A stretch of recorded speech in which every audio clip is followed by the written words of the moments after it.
From Utah Public Radio, this is Undisciplined. I'm Matthew LaPlante.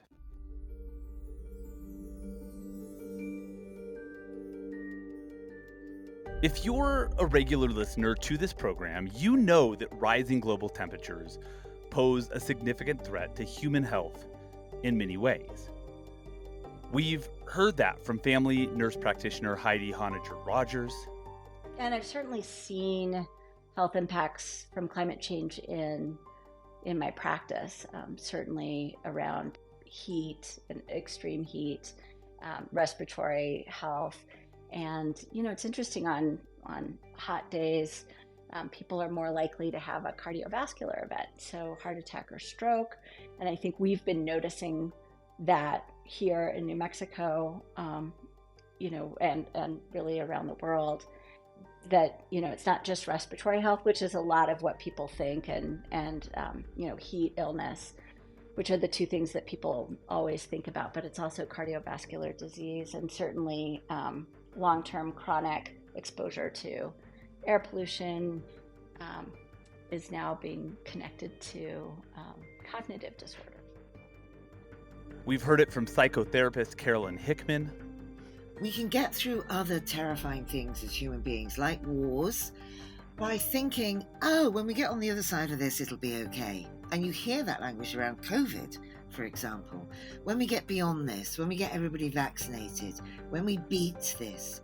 So human beings maintain hope by imagining on the other side of this problem, we'll be okay again.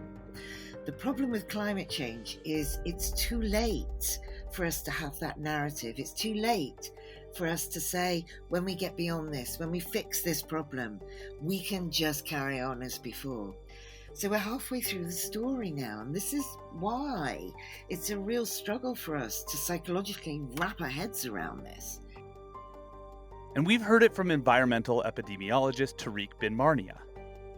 I think when we want to really understand the entire burden associated with extreme heat in the US and globally in general, it's important to understand physiologically what is happening and how, when our body is exposed to extreme heat and the way our body copes with it, all of the consequences it may have.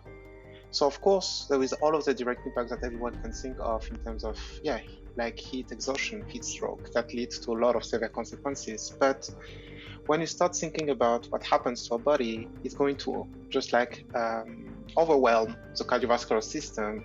It's going to lead to a lot of dehydration that may have a lot of consequences on the kidney function, on the respiratory function, etc.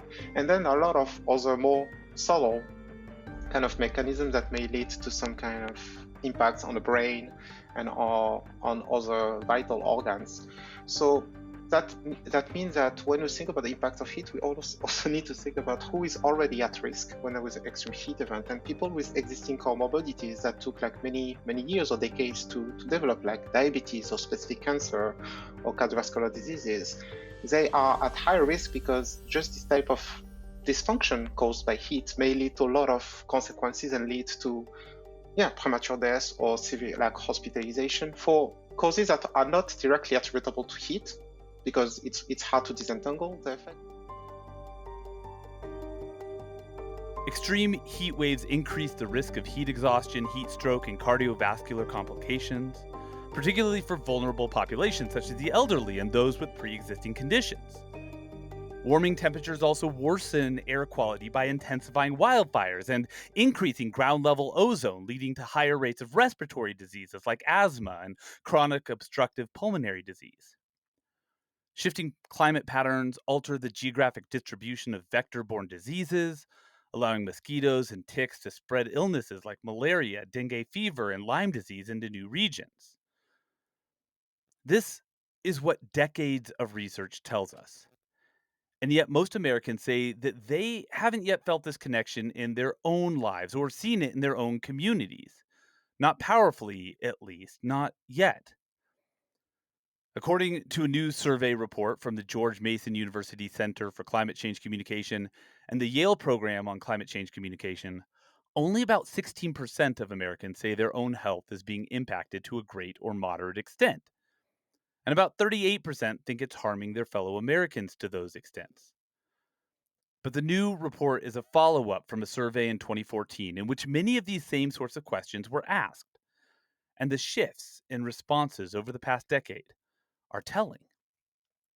In particular, Americans seem to be growing a lot more aware of what specific health impacts could be caused by warming. And that could be quite promising because whether we personally feel the impacts right now or not, understanding future vulnerabilities might help drive actions that can reduce the risks.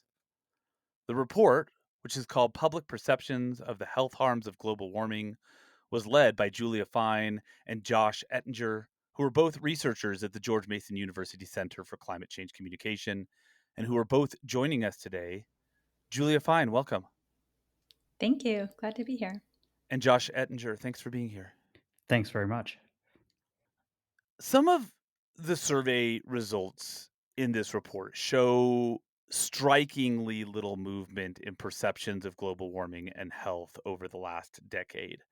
Um, you guys note, for instance, that about 16% of Americans think their own health is being affected by global warming. That's very similar to the percent of people who answered that question in that way back in 2014.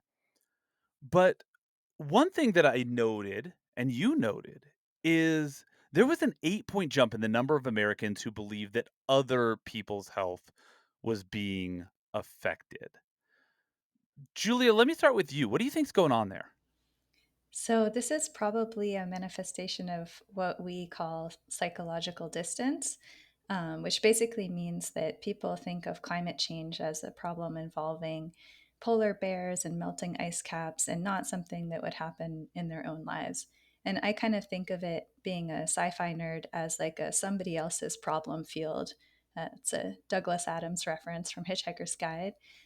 It's like somehow the concept of climate change being in your own life seems pretty hard to grasp for people. And in fairness, when you have something like asthma developing as a result of climate change, or heat stroke, even though that's more direct, there isn't necessarily a signpost saying this health problem you're experiencing has been aggravated by climate change. So if they're not hearing that from anybody who's treating them, from the media, then it makes sense that even if they're more aware of it as an abstract problem, they're not seeing the connection to their own life. Mhm.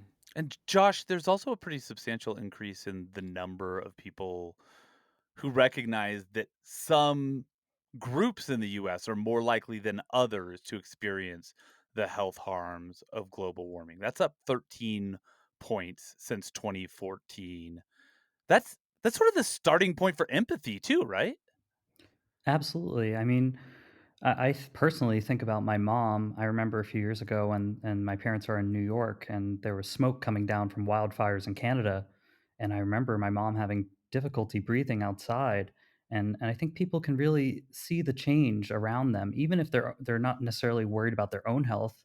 Um, there are many changes happening, and people can recognize that some groups, such as elderly people or babies, people of color, low income groups, are more vulnerable to these impacts. So these are sort of like canaries in the communication coal mine. In a sense, yes. I mean, we can, of course, think of our families, but I think Americans care about other Americans. Our survey shows that 47% of Americans understand that some groups of Americans are more likely than others to experience health problems related to global warming. And Julia, for me, where the biggest and most interesting leaps came from were in the questions about potential health harms. I mean, the jumps here were outstanding. For instance, in 2014, 14% of people said heat stroke was a potential health harm. And in this recent survey, it was 45%, 10 years, and a substantial leap in the understanding that heat stroke was, in particular, one of the harms that could be caused by global warming. In 2014, 18% said air pollution. A decade later, that's jumped to 44%. There are several other conditions like that. What is happening there? Well, I think it's a combination of direct experience and some good media coverage. Like with the heat waves, personally, I think about the melting tarmacs on the airstrips where the airplanes were trying to take off a couple years ago. I remember seeing articles in the news about that. So I think this improved media coverage definitely has a role to play in people being aware of heat stroke, air pollution, asthma, and these other top health harms that people are aware of now. We had a guest on this show who referenced this stat about a deadly heat wave in France and told us that 15,000 excess deaths, mostly among the elderly, happened during that heat wave. And I went like, no, no, that's made up. And then I went, as we all should, and looked at the research, and it was accurate. It's astounding. And I think the media attention to things like that are contributive. Yeah. I think so. I don't necessarily know if all of these top causes are things that people are understanding from personal experience or not. It would be interesting to probe that in future research. But yeah, I do think we could always desire more media coverage, but I think there have been improvements. There were some other maybe disconcerting movements in the survey as well. Most Americans acknowledge that the burning of coal harms people's health, but there were also small but increased proportions of Americans who believe that wind and solar power harm people's health. And I guess what we should say here is that no possibility that something is adversely affecting people's health should be dismissed entirely. But the evidence isn't strong that there is a significant problem related to wind turbines. And there's virtually no evidence whatsoever that solar energy creation causes health harms. So, Josh, let me put this one to you.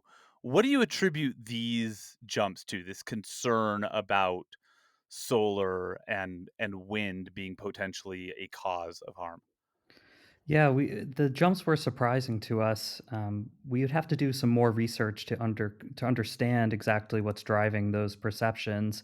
But the key message here is scientists know and have known for decades that fossil fuels are damaging our health. People around the world are suffering from them, and we need to find ways to better communicate this fact. Our survey shows that 65% of Americans see coal as bad for people's health, but I think that should be higher based on what we know about it, right? That's so funny that you said that because on the one hand, when you see survey results and you say 65%, and just knowing how divided Americans are on so many issues, you're like, wow, 65% is a lot of people. And then you kind of like think of a room with 20 people in it, and there's a lot of people in that room who are like, yeah, no, probably not. Yeah, that's right. And look, I mean, there is a legitimate debate to be had over how we address this problem. But the science is so clear that this problem exists, and we have to at least acknowledge what the scientists are telling us to act accordingly and protect our health, the health of our loved ones, and the health of people around the world. We're living through a time of really substantial cuts to federal agencies like the Centers for Disease Control and Prevention, the National Institutes of Health, and the Federal Emergency Management Agency. I mentioned those three agencies specifically because they're also named in your report. You asked people about these agencies, and in your survey, about 74% of respondents said that federal agencies like those should either keep doing what they are doing now to protect people from health problems related to global warming, or that they should do more. And I'll note here that more than half of the respondents said these agencies should be doing more. And there was a small number of respondents who said they weren't sure, but only 14% of the people who participated in this survey said that these agencies should be doing less. Julia, give me your thoughts on this, given what we're seeing right now at the federal level directed at these agencies. Well, I think it's a good reminder that there is political will among the public for climate and health solutions because people are increasingly understanding that these problems are serious and they're happening now. It's not a future issue. Um, so I think that that shows that the CDC, the NIH, and other agencies do have the public behind them and the work they've been doing. So it's really concerning to see them being cut. And actually, another program that we didn't even ask about because the public wouldn't really be aware of it was the Office of Climate Change and Health Equity, which was doing work very closely related to this topic. And that was actually cut in its entirety. Hmm. Joshua, let me get you in on this as well, because this really is the science news of the day, probably of the season, the year, maybe of the decade. What's happening right now at the federal level, the attacks on these agencies that have been supporting science for so long is pretty profound. No matter how you feel about it politically, I mean, definitionally, it is profound, and yet it's an attack on these agencies that are quite popular when you ask people specifically about things that they want to see their government doing. That's right. Our survey, again, it shows that Americans are worried about how climate change is harming other Americans' health and for some, their own health. And they want the government to continue to protect them or even take more action to protect them and their loved ones. You also asked about what kinds of people would be trusted as a source of information about health problems related to global warming. Um, I'll say, as a journalist, I was not shocked to see that many people do not trust journalists to be the source of this information. As a climate scientist, I will say that I was very uh, excited to see that large numbers of Americans say they trust climate scientists to be sources of this information. But probably not surprisingly, primary care doctors scored quite high. And in fact, trust in that group on this health issue actually seems to have ticked up a bit. That's encouraging. What do we do with that information, Julia? Well, I think we do everything we can as communication specialists to equip primary care doctors as well as first responders like firefighters and emergency medical responders to be able to talk to their patients about the health harms they're seeing from climate change in ways that feel appropriate to them and are something they could really see themselves doing, as well as to participate in political advocacy because we know that they're really trusted voices in that space as well. You noted first responders. You added first responders to the survey this time around. That wasn't there in 2014. People like firefighters and emergency medical responders, this was really interesting to me. They scored just as high as sources of information about health problems related to global warming as doctors did. Yeah, to me, I kind of interpret that as being the really public facing caretakers who are directly in contact with patients. And those are the people who a lot of folks have experience of their lives being saved or their friend or family members' lives being saved by them. So it absolutely makes sense that they would be highly trusted. Yeah, and first responders, they're putting their lives on the line to protect their fellow citizens. So, as Julia said, we're not surprised to see a high level of trust in them. The thing is, many people might say, "Well, I'm not a climate scientist. It's not really my job to speak out on climate change." Well, it turns out that the research shows increasingly that first responders, doctors, other kinds of health professionals, they can play an important role in communicating how important it is to act on climate change and especially the impacts of climate change on health. Yeah, and it's not like people who don't know anything about climate science whatsoever are hesitant about sharing their opinion. So I'm going to go with the first responders and the doctors. Yeah. So a few things we know here, guys. The scientific evidence is strong that global warming is already causing health problems among people and will continue to in the future. Many Americans still don't think it's affecting them personally, but quickly increasing numbers think it's affecting others. Americans actually broadly trust federal agencies to give them good information about these connections, even though many of these agencies are being slashed right now. And there are a few groups of people who have broad trust to talk about these connections. So when we bring all of this together, what's the path forward? What are you hoping comes out of a report like this? Let me start with you, Josh. Sure. And the thing to remember here is that it's never too late for us to act on this. This problem is getting worse and worse, but the sooner we act, the sooner we can prevent or at least limit the harm to the health of Americans. The key thing to remember when it comes to trust is that not just health professionals, first responders, but everyone listening to this radio program can play an important role by speaking with their loved ones, their neighbors, coworkers, anyone you know about climate change, about how climate change is harming your health, asking what others think about the problem, and trying to figure out what you can do either as an individual or what you as an individual can do to influence policy decisions to help reduce our risks and act on this with the level of urgency that the problem deserves. And Julia, how about you? You put this report out into the world, presumably, I know as scientists we're not supposed to hope for things, right? But you were hoping for something to come out of this. What are you hoping comes out of this? I would say I echo Josh's sentiments about hoping that everyday people can use this report as well as medical professionals and other trusted sources. And I would say that in this time of a lot of political polarization of both climate change and public health, in large part thanks to the misinformation campaigns of the fossil fuel industry, that health can be actually a depolarizing message because everybody cares about their health.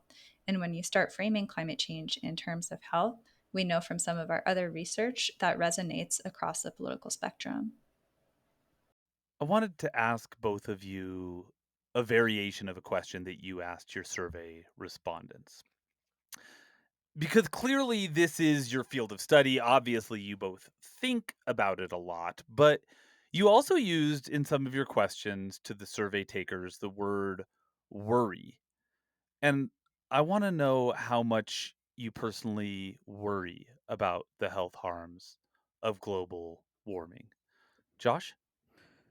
I'm very worried about the health harms of global warming. I mentioned at the top of the call that I'm really worried about my family in particular. I have a few family members who have various health conditions, and when I think about heat waves, wildfires, other events, I fear for them, and I know this problem is just going to get worse and worse. So it's very frustrating to think about the decades of inaction on this problem when we could have been well along already in tackling this.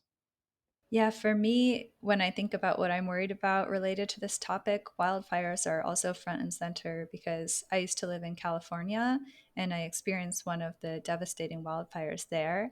And if you haven't had that experience, it's hard to convey how frightening it is to go outside and feel the smoke in your lungs and feel your chest start to burn. And then you go back inside and you realize that even though you set up your fan and you were careful, and not left any windows open, you can still smell the smoke and you know it's in your lungs.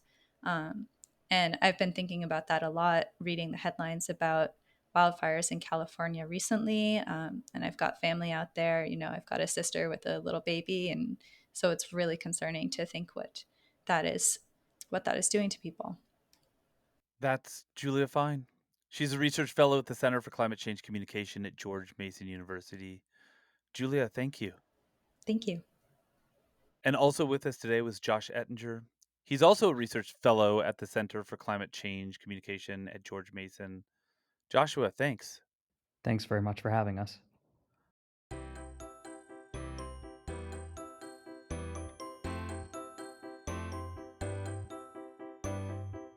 UnDisciplined is a production of Utah Public Radio, and if you happen to live in Utah, you can listen to us on UPR every Thursday morning at 10:30. If you miss us then, you can listen to every episode of UnDisciplined wherever you get your podcasts, and you can find us online at upr.org. That's where you're going to find links to all of those other interviews that we referenced earlier today. Our program is supported by the College of Humanities and Social Sciences at Utah State University. And from listeners like you can support our work at donate.nprstations.org/UPR. Our producer is Reagan Edelman. Our theme music is Little Idea by Benjamin Tissot. And I'm Matthew LaPlante. Thanks for listening. Now go have big ideas.